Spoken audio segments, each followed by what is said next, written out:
പലരും കരുതുന്നു ശ്രീകൃഷ്ണൻ എവിടെയോ പുറത്താണ്, ഏതെങ്കിലും ക്ഷേത്രത്തിൽ, പ്രതിമയിൽ, കഥയിൽ. പക്ഷെ സത്യമിതാണ്, കൃഷ്ണൻ നിങ്ങളുടെ നിശബ്ദതയിൽ പ്രതിധ്വനിക്കുന്നു, നിങ്ങളുടെ കണ്ണീരുകളിൽ ഒഴുകുന്നു, നിങ്ങളുടെ ഉണർവുകളിൽ വസിക്കുന്നു. നിങ്ങൾ തനിച്ചു കരയുമ്പോൾ, നിങ്ങൾ തോറ്റുപോകുമ്പോൾ, നിങ്ങൾ മടുത്ത എല്ലാം ഉപേക്ഷിക്കാൻ ആഗ്രഹിക്കുമ്പോൾ, അപ്പോൾ അകത്തുനിന്നൊരു മൃദുലമായ ശബ്ദം വരുന്നു. എഴുന്നേൽക്കൂ, ഞാൻ നിങ്ങളോടൊപ്പമുണ്ട്. ആ ശബ്ദം തന്നെയാണ് കൃഷ്ണൻ. കൃഷ്ണനെ നേടാൻ ഭാഗ്യം വേണ്ട, വിശ്വാസം വേണം, ദൃഢത വേണം, സമർപ്പണം വേണം.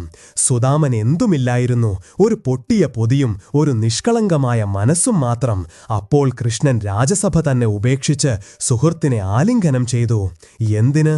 കാരണം കൃഷ്ണൻ സമ്പത്തിനെ നോക്കുന്നില്ല, അവൻ ഭാവങ്ങളെ നോക്കുന്നു. അതുകൊണ്ട് നിങ്ങൾക്ക് എന്തും ശേഷിക്കാത്തതായി തോന്നുമ്പോൾ അപ്പോൾ അറിയൂ, നിങ്ങൾക്ക് കൃഷ്ണനെ നേടാനുള്ള ഏറ്റവും വലിയ താക്കോൽ ശേഷി